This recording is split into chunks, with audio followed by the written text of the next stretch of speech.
Hello everyone. आज इस lecture में हम प्रैक्टिस करने वाले हैं numericals on the rate of the reaction पे। ठीक है कि आप रेट ऑफ द रिएक्शन कैसे निकाल सकते हो, इस पे बेस्ड आपके न्यूमेरिकल्स होंगे। और rate of appearance and rate of disappearance हम रिएक्टेंट एंड प्रोडक्ट की भी निकालेंगे। तो उसमें फर्स्ट क्वेश्चन है आपको ये गिवन है इक्वेशन। ठीक है, तो गिवन इक्वेशन है, उसका आपको क्या निकालना है, right rate of reaction with respect to every species. Rate of the reaction with respect to every species आपको निकालनी है। और दूसरा right rate of appearance and rate of disappearance निकालनी है ऑफ ईच स्पीशीज। अब देखो, सबसे पहले काम आता है जब भी आप रेट निकालते हो कि जो आपकी जो इक्वेशन है दैट शुड बी बैलेंस्ड, वो इक्वेशन आपकी बैलेंस्ड होनी चाहिए। तो आप देख लो, नाइट्रोजन 4 है, यहाँ पर भी 4 है, और यहाँ पे ऑक्सीजन कितने हैं, ऑक्सीजन यहाँ पे 6 हो गए, यहाँ पर 4 हो गए, तो यहाँ पे कितना हुआ 10, और यहाँ पे भी 10 ऑक्सीजन है। उसी तरह हाइड्रोजन भी बैलेंस्ड है। ठीक है, it is a balanced chemical reaction. Now rate of the reaction लिखने से पहले हम rate of appearance and rate of disappearance की बात करेंगे। रेट ऑफ डिसअपीयरेंस पहले लिखते हैं। अब आपको ये तो पता था कि जो रिएक्टेंट्स होते हैं उनका डिसअपीयरेंस होता है, क्योंकि वो क्या होते हैं, टाइम के साथ साथ वो कम होते रहते हैं, मतलब डिसअपीयर होते रहते हैं। तो रेट ऑफ डिसअपीयरेंस को मैं शॉर्ट फॉर्म में लिखती हूँ रेट ऑफ डिसअपीयरेंस। ठीक है, ROD। अब देखो, रिएक्टेंट्स का रेट ऑफ डिसअपीयरेंस आएगा, तो रिएक्टेंट मैं लेती हूँ पहले rate of disappearance of NH3। ठीक है, उसका निकालेंगे।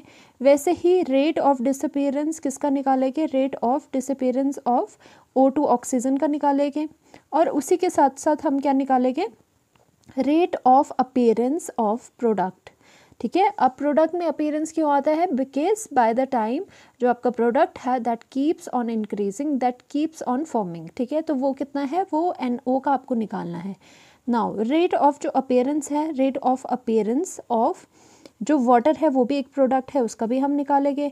तो अब देखो, जो आपको बताया गया था लास्ट लेक्चर्स में, उसमें आपने क्या सीखा कि जो रेट ऑफ डिसअपीयरेंस या अपीयरेंस होता है वो एक तो क्या होता है कि आपका अगर डिसअपीयरेंस आ रहा है, ठीक है, डिसअपीयरेंस वाली बात कर रहे हो अगर आप, तो उसमें नेगेटिव आएगा, मतलब रिएक्टेंट के लिए नेगेटिव आएगा एंड प्रोडक्ट के लिए पॉजिटिव आएगा साइन।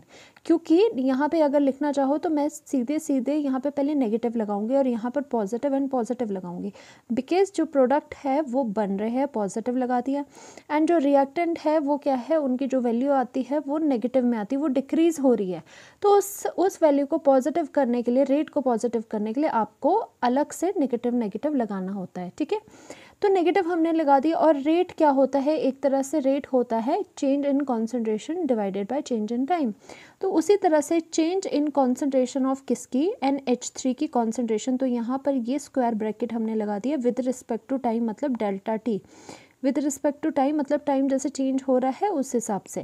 एंड O2 जो ऑक्सीजन है, अब मैंने कहा था इसमें स्टाइशोमेट्री का लेना देना नहीं है। स्टाइशोमेट्री का लेना देना कहाँ होता है, जब हम रेट ऑफ द रिएक्शन की बात कर रहे होते हैं। नाउ O2 क्या है आपका, O2 आपका रिएक्टेंट है, so negative sign will be there. Now change in oxygen is change in oxygen with respect to time, मतलब डेल्टा T आ जाएगा। Now talking about the rate of appearance of NO की rate of appearance क्या हो जाएगी, positive positive सबसे पहले, क्योंकि ये तो प्रोडक्ट है इसीलिए आपने प्लस प्लस कर दिया ना। वो NO में क्या हो जाएगा, NO में आएगा change in concentration of NO with respect to time, with respect to time कर दिया। और यहाँ पे वाटर में क्या आएगा, वाटर में भी change in concentration of water with respect to time. ये आपकी होगी rate of appearance and disappearance सबकी। ठीक है, ये वाली चीज़ हमने कवर कर दी। अब बात आती है rate of the reaction with respect to every species आपको निकालनी है। Now rate of the reaction अगर कभी भी आ जाए तो आपको क्या सिखाया गया था शॉर्ट ट्रिक में, रेट ऑफ द रिएक्शन यहाँ पर ROR लिखा गया है शॉर्ट के लिए, सो दैट बार बार आपको ना लिखना पड़े। रेट ऑफ द रिएक्शन में आप क्या कहते हो, सबसे पहली चीज़ जो आपको देखनी होती है, सबसे पहली चीज़ ये होती है, जो आपके पास गिवन केमिकल रिएक्शन है that should be balanced. Balanced नहीं होगा तो आपके पास स्टाइशोमेट्री यहाँ पे जो आएगी वो गड़बड़ आ जाएगी, तो रेट भी आपका गड़बड़ आएगा। ठीक है, और दूसरी चीज़ क्या थी, दूसरी चीज़ ये थी कि आप यहाँ पे पहला तो आपका ये हो गया कि यहाँ पे बैलेंस कर दोगे। दूसरा ये है कि आपको स्टाइशियोमेट्री जो आपका रिएक्टेंट है एंड प्रोडक्ट है उसी की लेनी है आपको। मतलब स्टाइशोमेट्रिक या NH3 की अगर बात कर रहे हो, अगर आप रेट देख रहे हो विद रिस्पेक्ट टू NH3, तो जो स्टाइशोमेट्रिक कॉफिशिएंट डिवाइड होगा वो क्या होगा, वो NH3 का ही होगा। जैसे कि यहाँ पर देखो, यहाँ पे ऊपर लिखा है रेट ऑफ द रिएक्शन क्या होती है, रेट ऑफ डिसअपीयरेंस, कब, जब रिएक्टेंट की बात हो रही है, या फिर रेट ऑफ अपीयरेंस है, तो इसमें डिवाइड क्या करेंगे, 1 divided by stoichiometric coefficient, 1 divided by stoichiometric coefficient, ठीक है।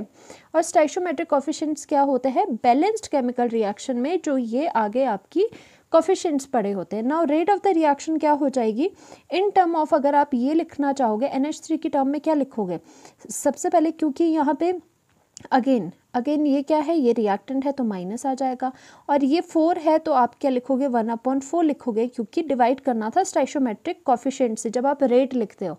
याद रखना, रेट में स्टाइशोमेट्रिक कॉफिशिएंट से डिवाइड होता है रेट ऑफ द रिएक्शन में। जब रेट ऑफ डिसअपीयरेंस या रेट ऑफ अपीयरेंस होता है तो कोई स्टाइशोमेट्रिक कॉफिशिएंट नहीं होते। अगर MCQs में आपके पास आ जाए कि रेट ऑफ डिसअपीयरेंस या रेट ऑफ अपीयरेंस निकालना है, तो सबसे पहले देखो कि इसमें स्टाइशोमेट्रिक कॉफिशिएंट नहीं है, ठीक है। जिसमें नहीं होगा स्टाइशोमेट्रिक कॉफिशिएंट उसी में आप नज़र घुमाओगे, क्योंकि स्टाइशोमेट्रिक कॉफिशिएंट है वो तो रेट ऑफ रिएक्शन है उसमें, ठीक है। तो विद रिस्पेक्ट टू अगर NH3 आप कर रहे हो तो इसमें फिर क्या लिखोगे, स्टाइशोमेट्रिक कॉफिशिएंट डिवाइड कर दिया और बाकी एज इट इज़ उसका चेंज लिख लिया, ठीक है। और ये डेल्टा T, और रेट इसकी टर्म में भी लिख सकते हो। और रेट ऑफ द जो रिएक्शन है, रेट ऑफ द रिएक्शन है इन टर्म्स ऑफ, अब आता है O2, इसमें क्या हो जाएगा, रिएक्टेंट है इसीलिए माइनस, और स्टाइशोमेट्रिक कॉफिशिएंट क्या है, बैलेंस्ड केमिकल रिएक्शन में इतना। अब डायरेक्ट आपको चेंज इन कॉन्सेंट्रेशन लिखना है, ठीक है, इसकी कॉन्सेंट्रेशन में चेंज। फिर से rate of the reaction in terms of product, NO की टर्म में लिखो, NO में क्या है, पॉजिटिव आएगा क्योंकि प्रोडक्ट है, 1 डिवाइडेड बाय 4 आ जाएगा, change in concentration of NO आ गया and divided by delta T आ गया। रेट ऑफ द रिएक्शन फिर से क्या हो रही है, इज इक्वल टू पॉजिटिव है, 1 divided by 6 and change in concentration of water divided by delta T, ठीक है, डिवाइडेड बाय डेल्टा T। ये आ गए आपके rate of the reaction with respect to each reactant and the product. और इसके अलावा ये तो जो पूछा गया है वो सारा लिखा गया है, और इसके अलावा आप देख रहे होगे रेट ऑफ द रिएक्शन भले ही आपने विद रिस्पेक्ट टू अलग अलग स्पीशीज़ निकाला है, पर ये एट द एंड क्या होगा, एट द एंड तो ये सेम ही रहेगा रेट। इसीलिए मतलब आप ये जो रेट ऑफ द रिएक्शन है इनको इक्वेट भी कर सकते हो, जो कि हम जर्नली जैसा लिखते भी हैं। दैट इज़ जो रेट ऑफ द रिएक्शन है, रेट ऑफ द रिएक्शन है, जो रेट ऑफ द रिएक्शन है उसको कैसे लिखोगे, is equal to -1/4 change in the concentration of NH3, ठीक है, ये लिख लिया हमने, और यहाँ पे चेंज इन टाइम लिख लिया, और यहाँ पे इज इक्वल टू ये वाली टर्म भी हम इसके इक्वेट कर देंगे। दैट मीन्स आप क्या देख रहे हो, रेट ऑफ द रिएक्शन अगर इन सारे के इक्वल होता है तो आपस में ये क्या होगी, तो आपस में ये सारी जो टर्म्स है वो भी एक दूसरे के इक्वल होगी, तभी हम यहाँ पे लिख रहे हैं +1/4 डेल्टा NO, ठीक है, NO divided by delta T, और ये फर्दर किसके इक्वल है, 1/6 जो कि पॉजिटिव में है, डेल्टा मतलब चेंज वाटर का विद रिस्पेक्ट टू टाइम। तो इस तरह से, और अगर पूछा जाता तो आप चीज़ों को निकाल सकते थे। सपोज आपको rate of disappearance of oxygen given होता और आपको rate of disappearance of NH3 निकालना होता, तो according to by using this relation आप इजीली फाइंड आउट कर सकते थे, ठीक है। अब जाते हैं नेक्स्ट क्वेश्चन में। सो नेक्स्ट क्वेश्चन क्या कहता है कि given twice of N2O5 given है, उसकी डिसोसिएशन हो रही है into the 4 moles of Na2 and oxygen आपकी 1 मोल बाहर को निकल रही है। सबसे पहले तो आपको ये चेक करना पड़ेगा कि ये बैलेंस्ड आपकी केमिकल रिएक्शन है या नहीं है। तो यहाँ पे देखो, यहाँ पे नाइट्रोजन कितना है, 2 2 4 मोल्स है, यहाँ पे भी नाइट्रोजन 4 है, और यहाँ पे ऑक्सीजन क्या है, यहाँ पे 10 है, और यहाँ पे 4 2 8 और +2 यहाँ पे भी ऑक्सीजन 10 मोल है। तो yes, this is a balanced chemical reaction. ज़रूरी नहीं है आपको कि जो रिएक्शन आपको गिवन है that is always the balanced reaction, ठीक है। So you have to check every time. If rate of appearance of NO2 is given है दिस 2 मोल पर लीटर पर सेकेंड आपका गिवन है, और आपको पता है रेट की यूनिट क्या होते हैं, मोल पर लीटर पर सेकेंड। अब रेट ऑफ अपीयरेंस NO2 का गिवन है, यही आपको चीज़ गिवन है, और उसके बाद आपको फाइंड आउट करना है what is the rate of reaction and rate of disappearance of N2O5। Okay जी, बहुत इजी क्वेश्चंस बनते हैं इससे, ठीक है। तो सबसे पहले तो हम लिख लेते हैं what is given to us. Given to us is the rate of appearance of NO2। अब रेट ऑफ अपीयरेंस मैं लिखना चाहूँगी ROA की तरह शॉर्ट फॉर्म में, ऑफ किसका है, NO2 का है। और NO2 क्या है, NO2 क्या है, NO2 है इज़ अ प्रोडक्ट, और प्रोडक्ट के लिए हमेशा हमने क्या सीखा था कि पॉजिटिव लगाना है। और बाकी रेट ऑफ द जो अपीयरेंस या डिसअपीयरेंस है उसमें स्टाइशोमेट्री नहीं होती, ये भी आपको पता है। तो डायरेक्टली हम क्या लिखेंगे, डायरेक्टली हम लिखेंगे चेंज इन NO2 की concentration with respect to time. ये होता है वैसे rate of appearance of NO2। और वो आपको कितना गिवन है, दैट इज गिवन, वो है 2 mole per litre, 2 mole per litre पर सेकेंड आपको गिवन है। नाउ हमें रेट ऑफ द रिएक्शन पता लगानी है and rate of disappearance of this. तो आपको इक्वेशन लिखनी है, जो हमने इक्वेट करके लिखी थी वो आपको लिखनी है। जब भी आपको रेट ऑफ द रिएक्शन या फिर कुछ ऐसे इक्वेट करके जो कुछ चीज़ें निकालनी है, तो उसके लिए आप पूरा का पूरा वो लिख लो कि आपको इससे क्या पता चल रहा है। Now we know that ROR लिखा है मैंने फिर से शॉर्ट फॉर्म में, rate of the reaction is equal to. अब हम क्या करेंगे, रेट ऑफ द रिएक्शन के लिए दो चीज़ें होती है, first the reaction should be balanced, and दूसरी क्या होती है, दूसरी आपको स्टाइशोमेट्रिक कोफिशिएंट से डिवाइड करना होता है। सो ROR विद रिस्पेक्ट टू मैं N2O5 निकालूंगी, तो वो कितना आएगा, क्योंकि ये रिएक्टेंट है -1/2 आ गया, and change in the concentration of N2O5 लिखेंगे यहाँ पर, एंड यहाँ पे डेल्टा T लिखेंगे, ठीक है। यहाँ पे डेल्टा की जगह समटाइम्स DT भी गिवन होता है, वो हम नेक्स्ट लेक्चर में देखेंगे, जिसमें कि हम average rate and instantaneous rate की बात करेंगे। तो यहाँ पे हमने एवरेज रेट लिया हुआ है, ठीक है, इसको डिटेल में करेंगे। बस यहाँ क्वेश्चन सॉल्व करने से हमें मतलब है इज इक्वल टू। अब क्या हो रहा है, देखो रिएक्टेंट के टर्म में बात होगी, अब बात करते हैं हम प्रोडक्ट के टर्म में। प्रोडक्ट में क्या हो जाएगा, प्रोडक्ट है तो प्लस तो आएगा ही, 1 स्टाइशोमेट्रिक कोफिशिएंट क्या है, 4 है यहाँ पर NO2 के विद रिस्पेक्ट टू में। So change in concentration of NO2 with respect to change in time, ये आ गया इज इक्वल टू फर्दर। अब यहाँ O2 के आगे क्या है, जिसके आगे कुछ नहीं होता उसके आगे 1 होता है, ठीक है। तो यहाँ 1 है तो आपने फिर से प्रोडक्ट है प्लस लगा दिया, 1 डिवाइडेड में 1 stoichiometric coefficient. Now change in the concentration of O2, और इसमें आ जाएगा डेल्टा T आपके पास। So now this is the relation between all the things, ठीक है। रेट ऑफ द रिएक्शन ऐसे भी निकल सकता है, ऐसे भी निकल सकता है। अब हमें रेट ऑफ द रिएक्शन किसी भी पर्टिकुलर विद रिस्पेक्ट टू नहीं पूछा है, तो हम रेट ऑफ द रिएक्शन कैसे भी निकाल, OR इज इक्वल टू कितना आ जाएगा, माइनस, फिर हम लिखेंगे NO2 की टर्म में, हम इसको देखेंगे तो NO2 की टर्म में क्या है, क्योंकि आपको ये देखना है कि आपको गिवन क्या है, आपको गिवन है rate of appearance of NO2। तो NO2 का फॉर्मूला जो रेट ऑफ द रिएक्शन वाली इक्वेशन है उसमें कौन सा है, ये है। तो रेट ऑफ द रिएक्शन और इसको आप इक्वेट करोगे तो रेट ऑफ द रिएक्शन कितना आ गया, is equal to positive 1/4 delta, ठीक है। यहाँ पे ये गलती इसलिए हो गई थी क्योंकि मुझे ऐसा लगा कि यहाँ पे NO2 नहीं गिवन है, आपका N2O5 गिवन है, ठीक है। एनीवे सो यहाँ पर NO2 हो जाएगा divided by delta T is equal to, अब देखो ये वाली जो चीज़ गिवन है rate of appearance of this, ठीक है, वो कितनी है, वो 2 है। तो हम क्या लिखेंगे, 1/4 इंटू 2 मोल पर लीटर पर सेकेंड। और इसका आंसर क्या आएगा, आपको आएगा रेट ऑफ जो रिएक्शन है आपके पास आई है 2 मोल पर लीटर एंड पर सेकेंड, ठीक है। This is the rate of the reaction जो हमने निकाला। नाउ सेकेंड में आपको क्या पूछा गया है, सेकेंड में पूछा गया है rate of disappearance of N2O5 निकालना है आपको, ठीक है। तो रेट ऑफ डिसअपीयरेंस ऑफ जो N2O5 है वो एक्चुअल में होता क्या है, rate of disappearance of N2O5 है, तो आपको पता है रेट ऑफ डिसअपीयरेंस में स्टोइशियोमेट्री नहीं होती, तो हमने सिर्फ माइनस साइन लगाया और उसका आपने चेंज लिख लिया N2O5, ठीक है, विद रिस्पेक्ट टू आपने यहाँ पर टाइम कर दिया, ठीक है। अब क्या है, हमें पता है, we know that from this कि रेट ऑफ द रिएक्शन और जो ये N2O5 है उसमें रिलेशन है ये। तो हमें क्या चाहिए, हमें चाहिए है सिर्फ इतना वाला पार्ट, क्योंकि ये वाला पार्ट क्या है, ये है आपका रेट ऑफ डिसअपीयरेंस जो आपको चाहिए था। और रेट ऑफ द रिएक्शन आपके पास आ गई है यहाँ से। तो now rate of the reaction आप लिख सकते हो ROR, rate of the reaction है इज इक्वल टू -1/2 और change in concentration of N2O5, ठीक है, और यहाँ पर डेल्टा T नीचे। तो ये किसके इक्वल है, this is equal to -1/2। Now आपके पास क्या है, -1/2 और ये बच गया आपके पास N2O5। तो आप क्या करोगे, अब इस तरह से करो कि आप इसकी वैल्यू लिख लो, ठीक है, इसकी वैल्यू आप लिख लोगे एंड 2 उधर मल्टीप्लाई हो जाएगा और आपको रेट ऑफ जो डिसअपेरेंस ऑफ N2O5 है वो आपको निकल जाएगा, ठीक है।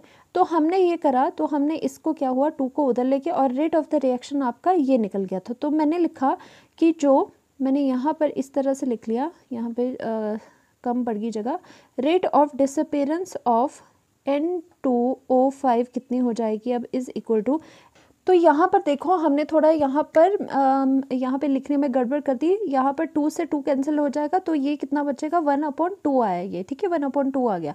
तो रेट ऑफ द जो रिएक्शन थी उसको हम क्या लिखेंगे 1/2, उसकी वैल्यू क्या थी 1/2 और बाकी यहाँ से इंटू क्या हो जाएगा, इंटू यहाँ से 2 हो जाएगा। तो आपकी वैल्यू यहाँ पे क्या आई 1 मोल पर लीटर पर सेकेंड आपके पास वैल्यू है, ठीक है। अगेन मैं इसको डिस्क्राइब कर लेती हूँ कि सबसे पहले रेट ऑफ द रिएक्शन निकाला हमने कौन कौन से एक्सप्रेशन को इक्वेट करा, एक ये और एक ये, ठीक है। अब उसमें क्या होगा, रेट ऑफ द रिएक्शन कैसे निकालोगे, 1/4 था, ठीक है। जो रेट ऑफ अपीयरेंस है NO2 की वो आपको गिवन है 2, तो आपने 2 लिख लिया। अब यहाँ से ये कैंसिल हो जाएगा, 2 1 ज़ा 2, 2 2 ज़ा 4, तो आपका 1 में बनेगा, यहाँ पे हमने 2 लिख लिया था, 1/2 मोल पर लीटर पर सेकेंड हो जाएगा। नाउ अगेन रेट ऑफ जो डिसअपेरेंस ऑफ N2O5 हमें निकालना है, तो हमने देखा रेट ऑफ डिसअपेरेंस तो इतना पार्ट होता है, ठीक है, कितना पार्ट होता है, इतना पार्ट होता है। तो हमें क्या है, रेट ऑफ द रिएक्शन हम निकाल चुके हैं, हम क्या करेंगे, हम इक्वेट कर देंगे। तो हमने क्या किया, रेट ऑफ जो रिएक्शन था, rate of disappearance of this था, वो हमें ये निकालना था और हमें पता है इक्वेशन से कि rate of the reaction is equal to -1/2 जो यहाँ लिखा है एंड दिस। अब ये क्या है, ये आपकी रेट ऑफ डिसअपेरेंस क्या है, ये आपकी है rate of disappearance of N2O5 जो कि आपको निकालनी है। इसका मतलब जो ये 2 है वो मल्टीप्लाई कर दो रेट ऑफ द रिएक्शन से and rate of the reaction ऊपर से देख लो कितनी आई है, 1/2 आई है, बस इसको इंटू कर दो 2 के साथ, तो आपको मिलेगा 1 मोल पर लीटर पर सेकेंड। तो इस तरह से ये इक्वेशन करना है, ये बहुत ही ईजी होता है, जस्ट आपको ये इक्वेशन लिखने आनी चाहिए कि रेट ऑफ द रिएक्शन किस किस के साथ इक्वल है, इक्वालिटी का साइन है, इसका मतलब किन्हीं भी दो को आप इक्वेट कर सकते हो। सपोज आपको ये गिवन है और ये निकालना है तो आप इन दोनों को इक्वेट कर लो, ठीक है, ऑल आर ट्रू। सो आपके पास इस क्वेश्चन में क्या बोला गया है कि आपके पास एक केमिकल रिएक्शन है, ठीक है, जो कि बैलेंस्ड है। During formation of ammonia 2 moles of N2 disappear, मतलब जो 2 मोल्स नाइट्रोजन के हैं वो डिसअपियर हो रहे हैं कितने मिनट में, 1 मिनट में। तो आपको फाइंड करना है rate of the reaction and rate of disappearance of H2 आपको निकालना है और तीसरा आपको rate of appearance of NH3 भी निकालना है। तो वैसे भी आपको पता होगा रेट ऑफ रिएक्शन, अपीयरेंस या डिसअपियरेंस की अगर बात करें तो आपके पास क्या है, आपको कॉन्सेंट्रेशन चाहिए ना कि मोल्स चाहिए। इसका मतलब हमें कुछ ना कुछ उसका जुगाड़ करना पड़ेगा। सो हम बात करते हैं क्या हो रहा है। N2 आपके जो मोल्स गिवन है वो सबसे पहले देखो किसके गिवन है, that is for the N2 के गिवन है। तो 2 मोल्स ऑफ N2 आपके गिवन है, ठीक है, N2 के गिवन है, तो इसका मतलब हम इसको कॉन्सेंट्रेशन में ले जाने की कोशिश करेंगे। तो फिर से हमने कॉन्सेंट्रेशन जो कि मोलैरिटी होता है उसका फॉर्मूला लिख लिया, नंबर ऑफ मोल्स कितने हैं सॉल्यूट के, मतलब N2 के कितने मोल्स है divided by volume of the solution कितना है। ना गिवन इज दैट कि वॉल्यूम ऑफ जो वेसल है वो हमने 1 लीटर गिवन है हमें, तो आप लिखोगे 1 लीटर। ना कॉन्सेंट्रेशन की बात करें तो कॉन्सेंट्रेशन आप N2 की देख रहे हो क्योंकि मोल्स भी आपके किसके हैं, N2 के हैं, तो आपने लिखा 2 मोल्स डिवाइडेड बाय 1 लीटर, तो आपका बना 2 मोल पर लीटर। तो ये किसकी कॉन्सेंट्रेशन निकली, कॉन्सेंट्रेशन ऑफ N2 की कॉन्सेंट्रेशन हमारी निकली। ना टाइम इज़ 1 मिनट, देखो यहाँ पे टाइम कितना लग रहा है इसको डिसअपियर होने में, टाइम भी किसका गिवन है, N2 की डिसअपियरेंस का। नाउ टाइम 1 मिनट है तो इसमें क्या है, इसमें 60 सेकंड में हमने कन्वर्ट करा, बिकॉज हमेशा याद रखना है जो टाइम है, टाइम आपका सेकंड में रहेगा, मिनट में नहीं रहता। कभी भी न्यूमेरिकल्स करोगे तो the time should be in seconds, तो आपका 60 सेकेंड आपका आ गया क्योंकि 1 मिनट में 60 सेकेंड्स होते हैं। ओके, यहाँ से हमने पूरी कहानी बना दी। ना बात करते हैं रेट ऑफ द रिएक्शन पे। तो आपको पता है जो रेट ऑफ द रिएक्शन है सबसे पहले उसके लिए क्या चीज़ होनी चाहिए कि जो रिएक्शन है वो बैलेंस होनी चाहिए। नंबर 2 क्या होना चाहिए, जिसके विद रिस्पेक्ट टू आप रेट निकाल रहे हो उससे उसके स्टाइशोमेट्रिक कोफिशिएंट से उसको डिवाइड करना होता है, ठीक है। तो अब देखो, अब वैसे तो आप रेट ऑफ द रिएक्शन किसी की भी टर्म में निकाल सकते हो, बट हमें रेट ऑफ द रिएक्शन उस टर्म में निकालना होता है जिसका आपको गिवन कुछ हो, तभी तो आप पुट करोगे वैल्यूज़। अब आपने देखा जो भी आपको गिवन है वो है सिर्फ N2 का, तो हमने सोचा क्यों ना rate of the reaction N2 की फॉर्म में निकाली जाए। तो आप क्या करोगे, इसको माइनस स्टाइशोमेट्रिक जिसके आगे कुछ नहीं होता है, दैट मीन्स उसमें 1 होता है, तो 1/1 और change in concentration of N2, ठीक है, और डिवाइडेड बाय T। तो आपने यहाँ पर क्या देखा, जो चेंज आ रहा था कॉन्सेंट्रेशन में N2 का, मतलब ये भी तो आपका चेंज ही है डिसअपेरेंस होने का, ठीक है, कितना डिसअपेयर हुआ, तो आपका क्या आया, ये 2 आ गया। तो आपने क्या लिखा यहाँ पर, आपने लिखा 2, ठीक है, आपका यहाँ पे आया आपका 2 मोल पर लीटर, लिखो नहीं लिखो, ठीक है, और डिवाइडेड बाय यहाँ पे क्या है, आपके पास क्या है, सेकेंड्स, ठीक है, 60 सेकेंड्स। चलो लिख ही लेते हैं, आपको क्लियरिटी होगी कि आपके यूनिट्स कैसे आए, ठीक है। तो आपके पास क्या आया, यहाँ पे डिवाइड करके आपके पास आएगा 1/30, ठीक है, 2 and 30, ठीक है, यहाँ से कट के 30 बन गया ये, और ये क्या बना, मोल पर लीटर एंड पर second. Now this is the rate of the reaction for this reaction in terms of किसकी टर्म्स में, N2 की टर्म्स में हो गया, क्योंकि आपको खाली क्या पूछा गया था, रेट ऑफ द रिएक्शन पूछा गया था, ये नहीं पूछा गया था कि किसकी टर्म में निकालना है आपने, ठीक है। तो आप कुछ भी निकाल सकते हो। ये फर्स्ट पार्ट था। सेकंड पार्ट में आपको क्या पूछा गया है, rate of disappearance of H2, ठीक है। अब rate of disappearance of H2 क्या होता है, पहले तो वो लिख लो। डिसअपीयरेंस है तो ऑब्वियसली माइनस आएगा, और आपको पता है रेट ऑफ अपीयरेंस या डिसअपीयरेंस पे कोई स्टोइशियोमेट्री डिवाइड नहीं होती कोफिशिएंट्स, ठीक है। तो आपने जस्ट इतना लिखा है। नाउ दैट मीन्स आपको ये वैल्यू फाइंड आउट करनी है। तो देखो, अब इसके लिए क्या चीज़ लिखते हैं, आप इक्वेशन लिखते हो आप एक, कि ROR जो रेट ऑफ द रिएक्शन है वो इज़ इक्वल है, ठीक है, आप ये लिखते हो -1/1 change in concentration of N2 divided by delta T। अगर आपको सीधे सीधे दिख रहा है कि किसको किससे रिलेट करना है, आप वो भी कर सकते हो, बट कुछ बच्चों को नहीं समझ आता, वो कंफ्यूज हो जाते हैं, इसलिए मैं पूरा का पूरा यहाँ पर लिख रही हूँ, ठीक है। And with respect to H2 भी मैंने लिख लिया, और मैंने बताया था कि आपको ये सारे इक्वल होते हैं, और इक्वल किसके होगा, प्रोडक्ट के भी इक्वल होगा, जो positive 1/2 and change in concentration of NH3 divided by delta T आएगा। ये आपको इंपॉर्टेंट है, आपके सारे सवाल इसी से सॉल्व होने कि आपको ये इक्वल करने हैं, rate of the reaction equal to this equal to this equal to this. आप कोई भी रीअरेंज करके कैसे भी क्वेश्चन पूछ के आपका आंसर निकल सकता है। नाउ अब देखो, रेट ऑफ द जो डिसअपीयरेंस है वो आपका ये है, तो इसका मतलब आपको क्या इक्वेट करना पड़ेगा, आपको इसका मतलब ये निकालना है। सबसे पहले तो यहाँ दिख रहा है आपको ये निकालना है, ठीक है, आपको ये निकालना है। इसका मतलब आपको कुछ या तो रेट ऑफ द रिएक्शन के साथ इसको इक्वेट कर लो, या फिर आप इन दोनों को भी इक्वेट कर सकते हो, क्योंकि आपको ये पता है, ठीक है, आपको ये वाली चीज़ तो पता है ये कितनी है, मतलब रेट ऑफ द रिएक्शन भी यही है और ये भी यही है, क्योंकि स्टाइशोमेट्रिक 1 है, किसी से भी आप इक्वेट कर सकते हो, ठीक है। तो जो चेंज इन दिस है या रेट ऑफ द रिएक्शन है वो गिवन है आपको 1/30, और उसको इक्वेट करोगे इसके, तो अब क्या आ जाएगा, रेट ऑफ द रिएक्शन है आपका, रेट ऑफ द रिएक्शन कितना है 1/30, ठीक है, रेट ऑफ द रिएक्शन हमने लिख लिया 1/30 इज इक्वल टू, अब क्या हो जाएगा -1/3, ठीक है, ये वाला लिखा, and change in the concentration of H2 with respect to the time. अब आपके पास क्या निकल गया, आपके पास change in concentration of H2 with respect to जो टाइम निकला वो आपके पास कितना निकल गया 1/10, ठीक है, 1/10 मोल पर लीटर पर सेकेंड, ठीक है। अब ये माइनस यहाँ पे आप नहीं लिखोगे, क्योंकि ये क्या है, rate should be positive, minus just sign है आपको दिखाने का कि ये पूरी जो वैल्यू है वो पॉजिटिव होगी। तो आपके पास ये आंसर निकल गया rate of disappearance of H2 का। अब थर्ड जो लास्ट है आपके पास, लास्ट पूछा गया है, लास्ट क्या पूछा गया है, rate of appearance of NH3, मतलब ROA ऑफ NH3 पूछा गया है। तो देखो वैसे ही मैं करूँगी, अब तो आपको पता चल गया होगा जो rate of appearance of NH3 है वो क्या है, वो आपका ये वाला पूछा गया है। अब देखो, अब इसको किसके साथ कंपेयर करोगे, इसको करोगे आप रेट ऑफ द रिएक्शन के साथ कंपेयर, ठीक है, ये वाली चीज़ को इज इक्वल टू दिस। तो रेट ऑफ द रिएक्शन, ठीक है, तो आपके पास रेट ऑफ द जो रिएक्शन है, मैं डायरेक्टली शॉर्ट में कर रही हूँ, रेट ऑफ द जो रिएक्शन है, अगर चलो लिख ही लेती हूँ आपकी वजह से, rate of the reaction is equal to 1/2 delta NH3, ठीक है, डिवाइडेड बाय डेल्टा टी, ये आ गया आपके पास। अब जो ये वाला है rate of the appearance of NH3 वो कितना आ जाएगा डेल्टा, ठीक है, NH3 जो कि हमें चाहिए, डिवाइडेड बाय डेल्टा टी वो कितना आ जाएगा, रेट ऑफ द रिएक्शन कितनी है इस 1/30, तो इसमें कितना आ जाएगा, इसमें आप 2 मल्टीप्लाई कर दोगे ऊपर चला जाएगा, तो you will get rate of appearance of ammonia is 1/15 mole per litre पर सेकेंड। तो इस तरह से आपने ये क्वेश्चन कर लिया, और इसमें इसी तरह के क्वेश्चन बनते, इससे ज़्यादा कोई क्वेश्चन नहीं बन सकते कि कभी आपको ये दे देंगे, कभी आपको ये निकालना होगा, कभी ये दिया होगा, तो दोनों को इक्वेट कर दो।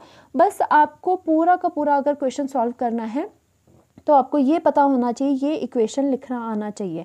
और ये इक्वेशन आप किससे लिखोगे, from the balanced, I repeat again, इसमें देखो ये सिंपल क्वेश्चन है तो गलती होने के चांसेस कहाँ हैं, यहाँ पर सिर्फ गलती होने के चांसेस वहाँ है कि आप स्टोइशियोमेट्री गड़बड़ लगा दो। वो कैसे लगाओगे, जबकि आपकी बैलेंस्ड केमिकल रिएक्शन नहीं होगी।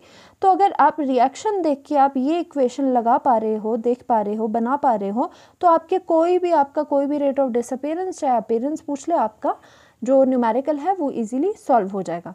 सो thank you so much, do like and subscribe to my channel.